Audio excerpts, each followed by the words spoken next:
પ્રજાસત્તાક પર્વની શુભ સવારે અહીં ઉપસ્થિત આપણી હાઈસ્કૂલના આચાર્યશ્રી, મારા આદરણીય ગુરુજનો, ગામમાંથી પધારેલ ગ્રામજનો તથા એક ભારત શ્રેષ્ઠ ભારત અને આત્મનિર્ભર ભારતના સપનાને સાકાર કરવા માટે થનગની રહેલ આપ સૌ મારા વહાલા વિદ્યાર્થીઓ, પર્વત પાયલના સૌને જય હિન્દ। આજે મને કહેતા આનંદ થાય છે કે આ કેમ્પસના મોટા ભાગના વિદ્યાર્થીઓ મારાથી પરિચિત છે। મેં 1 વર્ષ પાલિતાણા, 3 વર્ષ લોક વિદ્યાલય વાળુકડ અને આરએમડી મહિલા કોલેજ વાળુકડમાં આસિસ્ટન્ટ પ્રોફેસર તરીકે મારી ફરજ બજાવી છે। આજના આ શુભ પ્રસંગે દીકરીને સલામ દેશને નામ અંતર્ગત આ મારી માતૃશાળામાં મને ધ્વજવંદન અને ધ્વજારોહણ માટે આમંત્રણ બદલ હું શાળા પરિવારનો સહૃદય આભાર વ્યક્ત કરું છું। મેં અમારી માતૃશાળામાં 1 થી 7 ધોરણ અને આપણી હાઈસ્કૂલમાં 8 થી 10 ધોરણ સુધીનો અભ્યાસ પૂર્ણ કરેલો છે।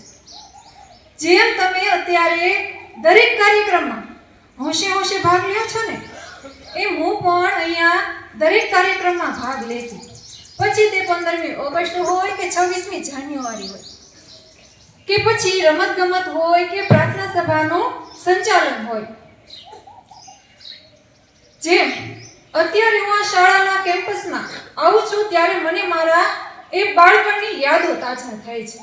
મને એકને જ નહીં, અહીંયા જેટલા પણ વિદ્યાર્થીઓ ભણીને ગયા છે ને એ આ કેમ્પસમાં આવે છે ત્યારે તેને આ દરેક ક્લાસરૂમમાં એની યાદો જે છે જોડાયેલી એ તાજા થાય છે।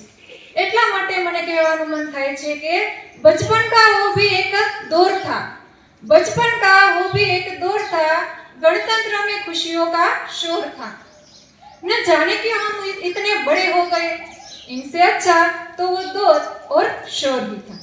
આપણે સૌ જાણીએ છીએ કે આજના દિવસે પરેડ, ધ્વજવંદન, દેશભક્તિના ગીતો આ બધું તો આપણે દર વર્ષે કરીએ છીએ, બરાબર ને? પરંતુ આ વખતે આ જશ્નથી આપણે થોડા આગળ વધીએ। આજે આપણે સમજશું કે આ દિવસનો સાચો અર્થ શું છે, એના ઊંડાણમાં શું છુપાયેલું છે। તો ચાલો મૂળ વાત પર આવીએ। આ ગણતંત્ર દિવસનો અસલી મતલબ શું છે? શું સ્વતંત્રતા અને ગણતંત્ર બંને એક જ છે કે પછી એના વચ્ચે કોઈ ફરક છે? જુઓ, 26મી જાન્યુઆરી એ આપણા લોકતંત્રનો સૌથી મોટો તહેવાર છે અને આપણે સૌ જાણીએ છીએ કે આ દિવસે આપણે બધા હોંશે હોંશે સાંસ્કૃતિક કાર્યક્રમ કરતા હોઈએ છીએ, બરાબર ને? આ આપણા લોકતંત્રનો સૌથી મોટો તહેવાર છે અને આપણા ગૌરવનું જીવંત પ્રતીક છે। અને આ વખતે મને કહેવાનું મન થાય છે કે આ માત્ર સાંસ્કૃતિક કાર્યક્રમ તહેવાર નથી। આ દિવસે આપણે સૌએ આત્મચિંતન કરવાનો પણ દિવસ છે। અરીસા સામે ઊભા રહી અને પોતાની જાતને પ્રશ્ન પૂછવાનો દિવસ છે કે આપણા દેશે આપણને આટલા બધા અધિકારો આપ્યા છે, સામે આપણી જવાબદારી શું છે, એટલે કે આપણી ફરજ શું છે।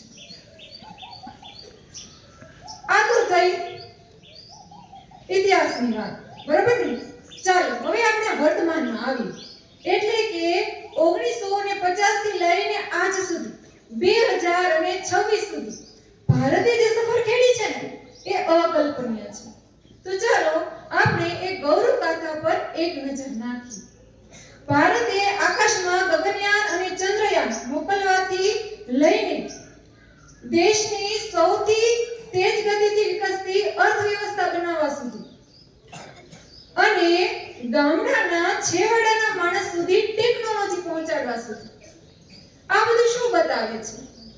એ જ કે આપણે હવે કોઈની પાછળ નથી।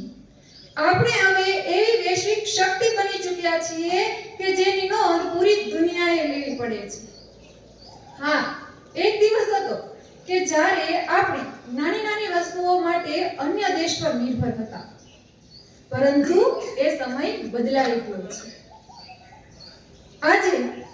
આજનું ભારત પોતાની સમસ્યાઓનું સમાધાન જાતે શોધતું થયું છે. એટલે જ તો કહીએ છીએ આત્મનિર્ભર ભારત. આ આત્મનિર્ભર ભારત એ માત્ર હવે સ્લોગન નથી રહ્યું, એ આપણી વાસ્તવિકતા બની ચૂકી છે. તો આ દરેક વાત પર આપણને ગર્વ છે અને હોવો જ જોઈએ.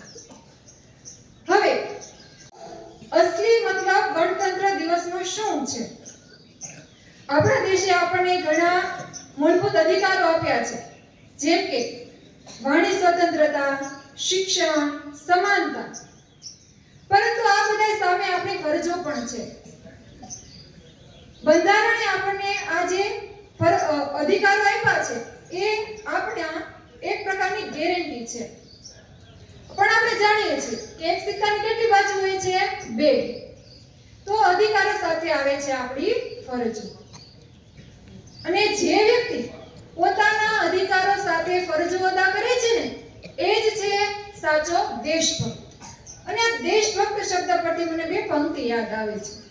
देशभक्तों से ही देश की शान है, देशभक्तों से ही देश का नाम है, देशभक्तों से ही देश की शान है, देशभक्तों से ही देश का नाम है.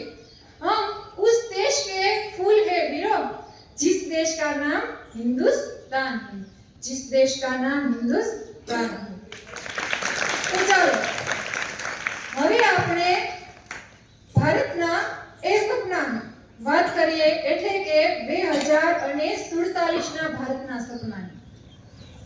આ 2047 આ એક કોઈ વર્ષ નથી, અને આ 2047 તમારા મગજમાં બરાબર ફિટ બેસાડી દેજો. આ એ વર્ષ હશે જ્યારે આપણી આઝાદીને, આપણને જે આઝાદી મળી એને પૂરા 100 વર્ષ થયા હશે, અને આપણા માટે આ ગૌરવનો દિવસ હશે. તો એ માટે આપણું લક્ષ્ય શું? લક્ષ્ય છે કે આપણે આપણા રાષ્ટ્રને વિકસિત અને વિશ્વગુરુ તરીકે પ્રસ્થાપિત કરવાનું. આ એ દિવસ છે કે જ્યારે આપણે સૌથી શક્તિશાળી દેશ હશું. અને યાદ રાખજો, આ લક્ષ્ય સિદ્ધ કરવા માટે આપણો સંકલ્પ શું? તો આપણે સૌએ મનમાં સંકલ્પ લેવો પડશે કે આપણે આપણા બંધારણનું દિલથી સન્માન કરીશું. આપણે આજુબાજુ છે એ સ્વસ્થતા જાળવીશું. આજે આપણે એવી મહેનત કરીશું, એવો પાયો નાખીશું કે આવતીકાલનું ભારત દુનિયાને રસ્તો બતાવીશું. અને આપણી સૌથી મોટી તાકાત શું છે તમને ખબર છે? એ જ કે વિવિધતામાં એકતા. આપણી અલગ અલગ ધર્મ, અલગ અલગ જ્ઞાતિ, અલગ અલગ રીતિ રિવાજો, છતાં આપણે સૌ એક છીએ. આપણે સૌ ભારતીય છીએ. અને છેલ્લે હું એટલું કહીશ કે આપણે બધાએ મનમાં સંકલ્પ લેવાનો છે. આગળ હાથ પણ નથી કરવાનો, કોઈ પાણી લઈને પ્રતિજ્ઞા પણ નથી લેવાની. આપણે ખુદ આપણા હાથે, આપણા મનમાં સંકલ્પ લેવાનો છે કે આપણે એવા શ્રેષ્ઠ અને વિકસિત ભારતનું નિર્માણ કરીશું કે આવનારી પેઢીને એના ઉપર ગર્વ હોય. અને છેલ્લે હું એટલું જ કહીશ કે શિક્ષણને માત્ર ડિગ્રી નહીં, જવાબદારી બનાવીએ. ભ્રષ્ટાચાર સામે મૌન નહીં, અવાજ ઉઠાવીએ. સ્વચ્છતા ને આદત બનાવીએ. અને જ્ઞાતિ ધર્મના ભેદભાવથી ઉપર ઉઠી અને માનવતા અપનાવીએ. અને આ બધાની શરૂઆત આપણા ખુદથી કરીએ. જય ભારત.